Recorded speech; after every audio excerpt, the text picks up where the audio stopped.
Bonjour à tous et bienvenue dans notre Zoom avec Michel Maffezoli. Michel Maffezoli, bonjour. Bonjour. Vous êtes professeur émérite à la Sorbonne, membre de l'Institut universitaire de France et vous rééditez l'ouvrage que voici, L'ordre des choses, publié chez Société Lexio, comme d'habitude retrouvé sur la boutique de TV Liberté. Alors, Michel Maffezoli, cet ordre des choses, vous semblez le lier à la révolution comme retour à la tradition. Un ordre des choses comme un cycle sans fin. Où en est aujourd'hui la société française dans ce cycle ? Bon, tout d'abord, moi, c'est mon dada théorique, si je puis dire, à chaque fois qu'on m'interroge, et je me rends compte que actuellement la classe médiatico-politique ignore cela, reste sur une conception très progressiste du monde. Moi, mon propos, depuis de longues dates, c'était ma thèse d'État dans les années 70, je montrais qu'il y a des cycles.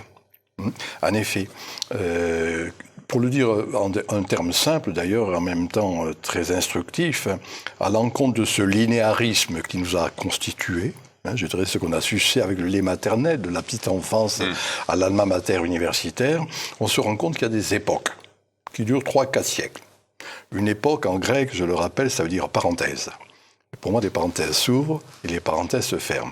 Et donc, pour répondre précisément à votre remarque, je considère que la parenthèse moderne, l'époque moderne, qui commence avec le XVIIe siècle, Descartes, qui se conforte avec la philosophie des Lumières, le XVIIIe, qui se systématise dans les grands systèmes sociaux, en particulier hegeliano-marxistes, qui ont développé, je dirais, les conséquences de cette philosophie des Lumières, cela est en train de cesser. Voilà. Ouais. Une époque est en train de cesser, et puis on vit entre les époques, il y a des périodes. Une époque, ça dure 3-4 siècles, des périodes, c'est quelques décennies un peu crépusculaires, c'est ce que nous vivons. Voilà où est la société française actuellement. Elle pressent que quelque chose est en train de s'achever, et on ne peut que balbutier sur ce qui est en train de naître. Et peut-être en parlerons-nous, étant entendu que des élites au pouvoir restent sur les valeurs qui sont en train d'être dépassées. Et c'est le problème, il y a ce décalage très fort actuellement entre des élites qui restent sur ces valeurs modernes, individualisme, rationalisme, progressisme. Voilà le trépied sur lequel se sont constituées les grandes institutions au XIXe siècle. Quelque chose d'autre est en train de naître, moi je dis idéal communautaire. Je dis en effet l'importance de l'émotionnel, le fait que ce n'est plus simplement le progrès qui va prédominer, mais la tradition. Voilà, vous avez employé le mot. Je considère qu'on est dans un moment où est en train de revenir, pas exactement au même endroit, ce qu'on avait cru dépasser dans notre progressisme un peu bené, qui est devenu destructeur. Et la post-modernité dans laquelle on baigne aujourd'hui, vous dites qu'elle est liée à une forme d'ensauvagement aujourd'hui. Disons l'acceptation de l'aspect animal de l'homme. Et que c'est en acceptant cela, c'est Heidegger qui le signale. On peut éviter, en acceptant l'animalité, on peut éviter la bestialité. Et que dans le fond, les sociétés équilibrées, ce fut là aussi de mes idées obsédantes depuis une quarantaine d'années, ce n'est pas de nier la violence, le sauvage, alors pourquoi pas, mais de savoir le ritualiser, l'homéopathiser. Et qu'actuellement, en fonction de ce qui est en train de se passer, ça se voit bien. Il y a une espèce d'asepsie, d'hygiénisation de la vie sociale. C'était une dénégation, encore une fois, de cette animalité, et du coup, ça va aboutir à la bestialité. Les carnages... Cette bestialité, justement, on a pu peut-être la retrouver lors de la cérémonie d'ouverture des Jeux Olympiques, avec des hommes qui font des gestes d'égorgement dans un des tableaux du metteur en scène à côté d'une gamine, avec un Dionysos au milieu d'une table. Qu'est-ce que vous en avez pensé de ça ? Alors moi, Dionysos, c'est mon petit dieu chéri, donc je ne veux pas trop le critiquer. Par contre, la manière dont ça a été présenté était scandaleuse. C'est une caricature. D'abord, Dionysos, c'est le puer aeternus, l'enfant éternel. C'est pas un vieux mec comme lui qui peut représenter cette figure que la mythologie le représente en quelque sorte, justement, je viens de le dire, comme cet enfant éternel. Bon, oublions ce Dionysos ridicule qui était lors de cette scène orgiaque. Orgiastique. Est-ce que l'orgie, c'est la partie à plusieurs, ou alors est-ce que non, c'est ainsi qu'on le comprend. L'orgie, c'est la partouze contemporaine. Ouais. Pour moi, l'orgiasme, c'était les passions communes, les émotions, les affects, l'aspect sacré du monde également. Donc il y a une fausse interprétation. Et dans le fond, par rapport à ce que vous venez d'indiquer, eh bien, en effet, c'était la caricature, c'était la caricature wokiste entre guillemets, encore une fois. Mais le wokisme n'est, comment le dire, vous voyez, je suis un peu provocateur là-dessus. Je sais que ça chagrine beaucoup de gens quand je dis ça. Ce n'est que la forme caricaturale de la philosophie des Lumières. C'est-à-dire qu'on va universaliser une particularité, sexe, genre, peau, chose, enfin peu importe en la matière, voyez. Donc voilà, c'était la caricature. C'est intéressant cette cérémonie, parce que pour moi, elle marquait bien, je dis bien caricature. Ouais. C'est-à-dire, on a chargé le trait de quelque chose qui est en train de s'achever. Voilà. Et c'est pour moi la fin de cette époque, qui se marque, de cette époque moderne, si je me fais bien comprendre, qui se marque au travers de ces scènes caricaturales telles qu'on les a vues. Et malgré ce genre de spectacle auquel on assiste aujourd'hui, vous dites qu'on assiste au retour des lois naturelles. Vous dites, ces lois, le retour des lois naturelles devient de plus en plus évident. Moi, quand je vois ce genre de spectacle, je me dis, c'est pas évident, quoi. Oui, mais ce spectacle, il est véritablement le propre des bobos parisiens. Moi, je rentre de mon petit village Savenol, personne n'avait vu cette scène-là. Non pas parce qu'ils ne voulaient pas la voir, mais parce que ça les intéressait pas, tout simplement, vous voyez. Donc, soyons attentifs au fait on vit actuellement, c'est le problème d'ailleurs, on vit un décalage énorme entre ceux qui sont censés dire et faire le monde, les élites, et puis un peuple qui n'a plus rien à voir avec ces valeurs-là. Ouais. Voilà. Et c'est en ce sens que moi je suis attentif au fait, ce que saint Thomas d'Aquin appelait le sens commun. Et que de mon point de vue, ce sens commun, vous voyez, ne représente pas la société officielle. Il est à l'œuvre dans la société officieuse. Pour moi, c'est l'important. Alors, à la fois, je dis bien, cette France que l'on appelle périphérique, mais plus que ça, il se trouve que, de par ma longue profession d'enseignant en Sorbonne, j'ai continué à voir des quantités de jeunes étudiants qui viennent me voir, etc. Et ces jeunes générations ne se reconnaissent plus, ou pas, dans ces valeurs caricaturales, du divertissement, de la théâtralité, dont les formes paroxystiques sont parues ces derniers temps. Donc voilà, moi, mon propos, chacun a le sien. Moi, je renifle, si je puis dire, en quelque sorte, ce qui est en train de naître, cette époque en train de naître, représentée, encore une fois, par ces jeunes générations, qui sont la société de demain, et pour moi, déjà la société d'aujourd'hui. Alors vous expliquez que la crise que l'on vit est loin d'être d'abord économique. Alors qu'est-ce qui prédomine dans le mal-être occidental ? Ça, c'est un vrai problème, d'ailleurs, et rares sont les partis qui en prennent véritablement conscience, de gauche ou de droite, d'ailleurs, qui sont préoccupés par le pouvoir d'achat. Inflation, etc. Pour moi, c'est pas mon sentiment. C'est la préoccupation numéro 1, normalement, des Français. C'est pas vrai. Enfin, à mon sentiment, c'est pas le cas. Mais en effet, c'est ce qui est dit, à tire-larigot. Oui, c'est le mal-être qui est au-dessus. Voilà. Pardon ? Non. Le mal-être, c'est... Le vrai mal-être, tenez... C'est psychique, quoi. C'est pas matériel. Je vais pas employer ce mot.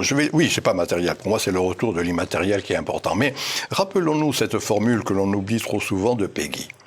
Tout commence en mystique et s'achève en politique. Quand la politique est achevée, c'est mon sentiment, la mystique va revenir. Voilà.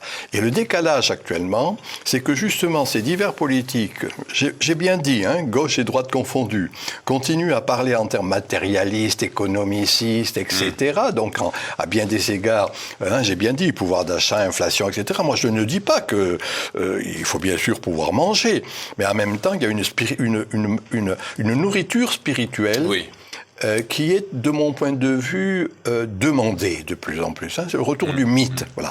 Alors, bien sûr, soyons clairs, moi je dis mythe ou mystique, reprenant la formule de Péguy, on ne va pas employer forcément ce mot. Mais de diverses manières, on voit bien qu'il y a quand même un plus-être, moi je dis, qui fait qu'on ne se reconnaît plus simplement dans les simples et grandes valeurs économiques qui ont marqué le 19e siècle. Il se trouve que une sensibilité dominante actuellement dans l'intelligentsia, la caste médiatico-politique, reste, ils n'en sont pas conscients parce qu'ils sont à bien des égards ignares, très marxisante. Et marxisante, c'est-à-dire que ce qui est important, c'est le matériel, c'est l'économie.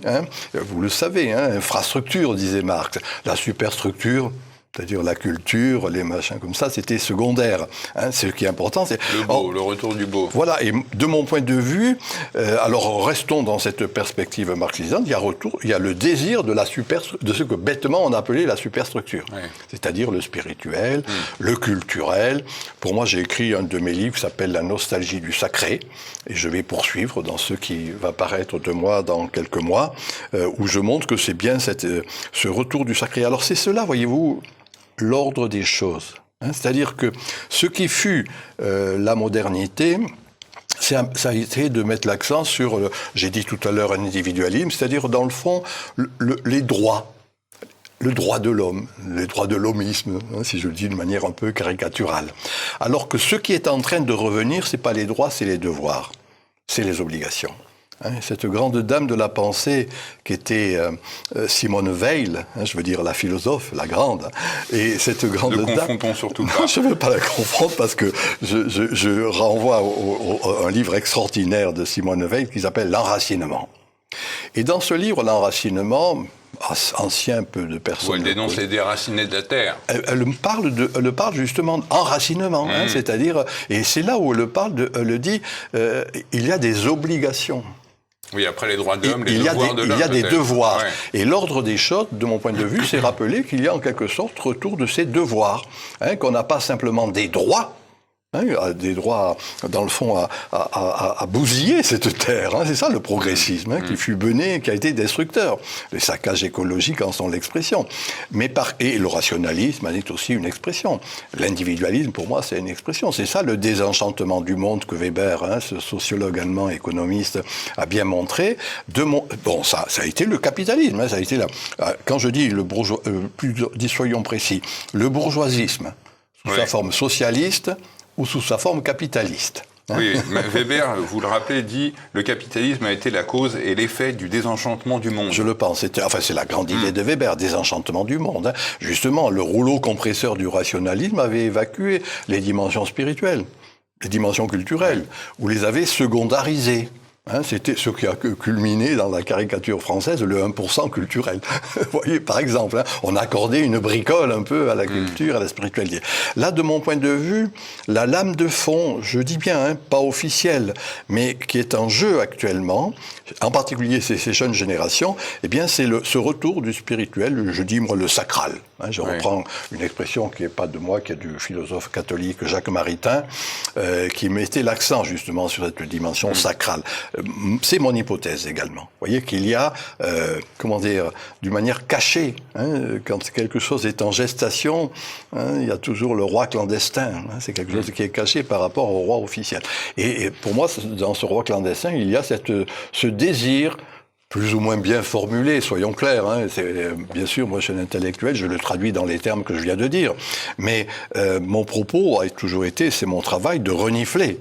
Dans le sens simple du terme, on me dit que je suis sociologue. Moi, je dis je suis un renifleur social plus qu'un sociologue. Vous voyez justement, du sociétal à la mode, celui du woke, du cancel, du LGBT et autres minorités, dites-vous, agissant, qu'il tient un discours quasiment psychiatrique. Il serait, selon vous, un golem ayant échappé à son créateur. Oui. Bon, le mythe du golem, vous le savez, c'est ce rabbin juif de Vienne. Vienne, je ne me trompe pas. Non, Prague. Oui. Je suis en train de me tromper. Le golem de Prague, voilà. La statue. Et il est en train de créer une espèce de figure mythique, et cette figure mythique va dominer celui qui l'a créé. Comme Frankenstein. Voilà. Et de mon point de vue, et c'est un peu cela. Voilà. Et c'est ça qui est en train de se passer au travers de ce qu'on appelle le woke, ce que vous avez rappelé le wokisme, sous ces diverses LGBT, comme ça, LGBT, tous ces trucs-là. C'est cela. En même temps, je considère qu'il y a pas lieu de s'affoler de ça, voyez. Moi, je considère que... Vous dites que c'est une mentalité de vieillard. Donc, elle a vocation à mourir. C'est-à-dire que, chaque fois qu'il y a une fin d'époque, il y a un désaccord très fort entre, encore une fois, ceux qui ont le pouvoir de dire et de faire, les élites, et qui reste sur les valeurs qui sont en train d'être dépassées. C'est tous les problèmes de décadence, c'est comme ça. Il y a un désaccord entre l'élite et le peuple. D'ailleurs, ils ont peur du peuple, puisqu'ils parlent de populisme. Dès qu'on ne pense pas droit, on fait du complotisme, enfin, peu importe, etc. Ouais. Voilà. Mais en même temps, regardons le fait que toutes ces chaînes de télévision officielles ne représentent plus grand-chose, que la presse dite officielle, soyons clairs. Subventionnée, voilà. Il faudrait bien dire ça. Le Monde, Libé, même le Figaro, enfin, etc.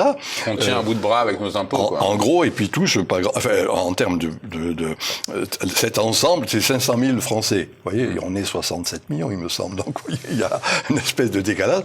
Par contre, les réseaux sociaux, là, il me paraît qu'il y a là une presse alternative à laquelle il convient d'être attentif. Puisque c'est là où on peut penser, pour dire bref. Penser quoi? Ce qui est en train de naître. Savoir écouter l'herbe qui pousse. Cette herbe, elle est en train de pousser, voyez-vous. Le réenchantement du monde. Alors, pour moi, j'ai en effet, je considère qu'il y a, et le titre d'un de mes livres s'appelle « Le réenchantement du monde ». Mais pourquoi nos dirigeants ne veulent pas l'entendre? Parce que ces dirigeants, on le voit, et c'est la situation actuelle qui en est la caricature. C'est-à-dire qu'ils restent, j'ai bien dit, sur ces valeurs dites démocratiques, individualistes, un politisme désincarné, fondamentalement. Vous voyez, disons-le d'une manière très simple. Quand la démocratie se fonde dans la cité grecque, seul celui qui savait gérer sa maison pouvait gérer la maison commune. C'est ça l'étymologie, le propre de la démocratie. Le bon père de famille. En gros, on n'a plus le droit de le dire. Si je sais gérer ma maison, je gérerai la maison commune, la cité. Bien. Là, actuellement, la classe politique au pouvoir ne sait même pas ce que c'est qu'habiter, manger, s'habiller, que sais-je, vous voyez, ne connaissent rien de la concrétude. Ils ont des valets. De l'existence, en gros. Des esclaves, on peut dire. Bon, peu importe. Et du coup, il y a cette espèce de décalage qui est là, vous voyez, très fort. Mais c'est chaque fois qu'il y a la fin d'une époque, qu'il y a ce désaccord, jusqu'à ce qu'il y ait un mouvement. Vous savez que moi, je considère qu'il va y avoir des soulèvements sociaux d'importance, et qui vont se multiplier, qui ne sont plus de l'ordre du parti, qui ne sont plus de l'ordre des syndicats, mais qui va être encore une fois dans la base. Rappelons en quelque sorte, encore une fois, moi je crois qu'il faut revenir à saint Thomas d'Aquin, je prie de m'en excuser, omnis potestas ad Deo per populo. Tout le pouvoir vient de Dieu par le peuple. Voyez.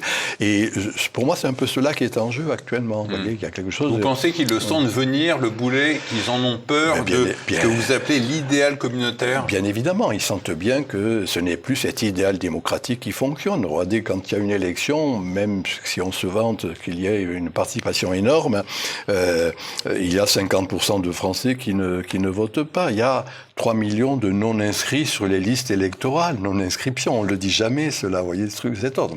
De gens qui ne s'intéressent absolument pas. En gros, c'est-à-dire on ne se reconnaît plus dans ce que j'appelle depuis tout à l'heure la société officielle. Donc à nous de repérer, moi c'est mon travail, vous l'avez compris, de repérer un peu ce qui est en train de naître, ce qui est in statu nascendi. Et pour moi, l'état naissant, nous sommes dans un de ces moments. Voilà.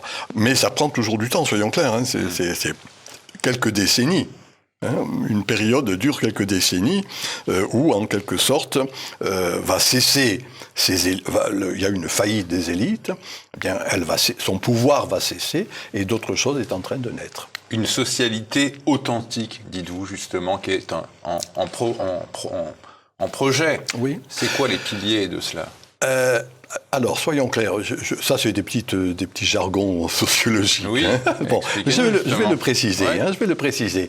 Dans ce que fut justement le contrat social, ce qui s'est fait avec Jean-Jacques Rousseau, le social, le contrat social, c'était justement quelque chose qui reposait essentiellement sur une conception purement rationnelle du monde. Et un grand philosophe comme Michel Foucault a bien montré qu'au XIXe siècle, c'est à partir de ce rationnel qu'on a constitué les institutions.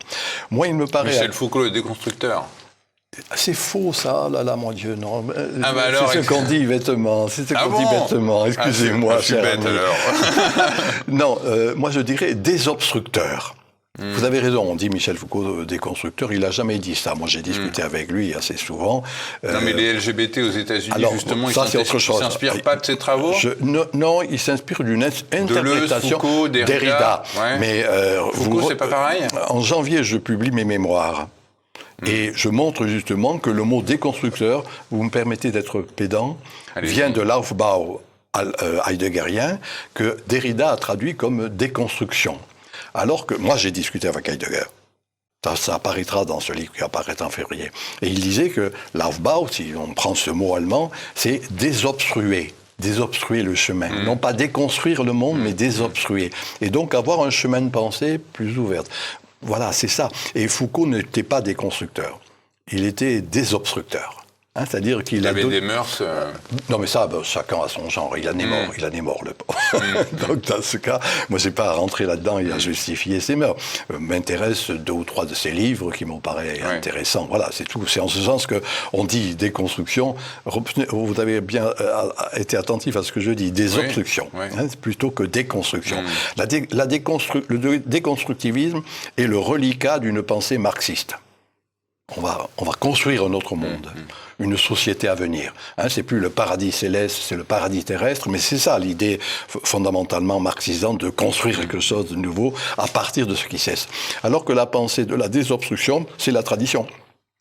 Le prophète est celui qui se souvient de l'avenir. Pour moi, c'est ce qui est en jeu actuellement. Et les penseurs importants, c'est pas ceux qui déconstruisent, mais ceux qui désobstruent le chemin qui ne permet plus de penser avec justesse.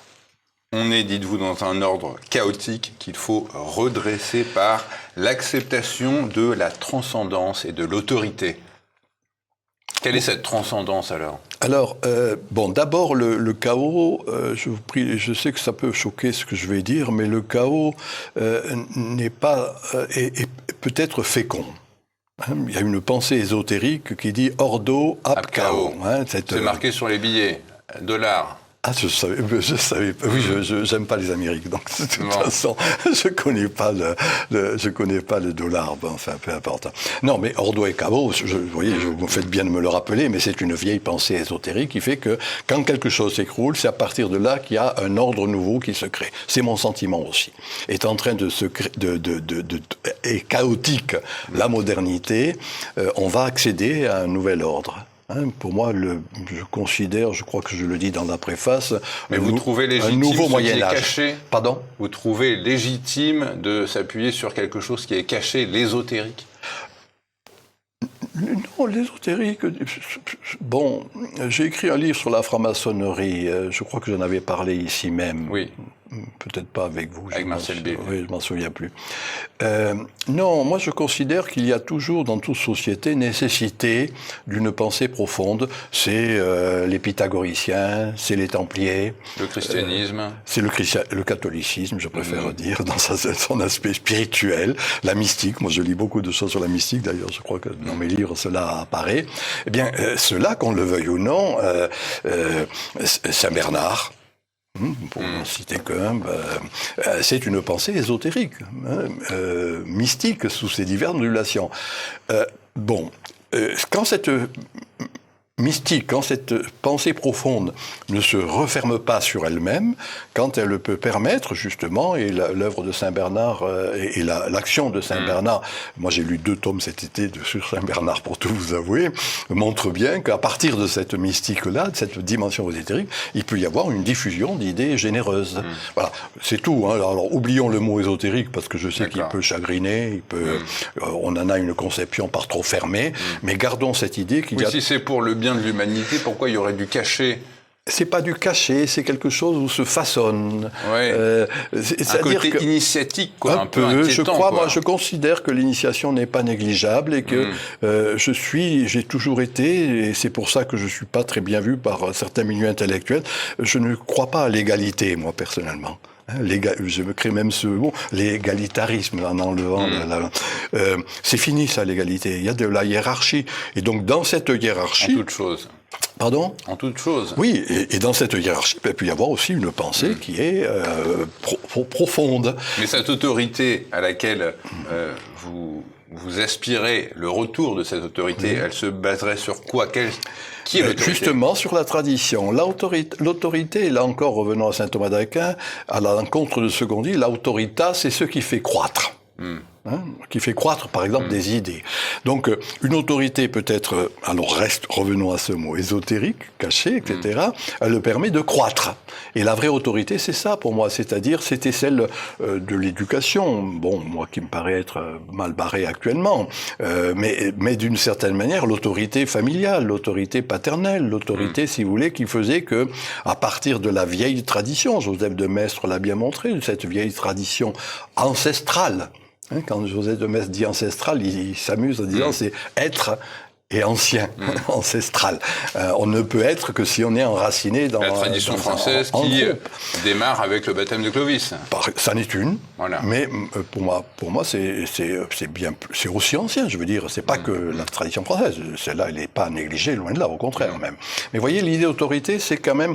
Je vais vous donner mon oxymore essentiel, qui était celle de ma thèse d'État à l'époque. C'est l'enracinement dynamique. Oui, c'est-à-dire que c'est à partir des racines, dynamis, en grec, ça veut dire qu'il y a de la force. Et que l'enracinement dynamique, c'est ce qui est en jeu actuellement, ce que l'élite ne veut pas voir, qui reste sur son progressisme bené, mais qui est vécu. C'est ça encore les obligations, c'est ça les devoirs. Voilà, c'est ça la vie quotidienne. Mon dada, moi, c'est la vie quotidienne. C'est-à-dire, encore une fois, vous voyez, dans l'évangile de Matthieu, donne-nous aujourd'hui non pas le pain quotidien, ça c'est dans l'évangile de Saint Luc. Dans l'évangile de Saint Matthieu, c'est donne-nous le pain substantiel, suprasubstantiel, qu'on a traduit par quotidien. Voilà. Eh bien, moi je dirais que ce qui est en jeu actuellement, c'est ce retour du suprasubstantiel. Pas simplement le pain quotidien.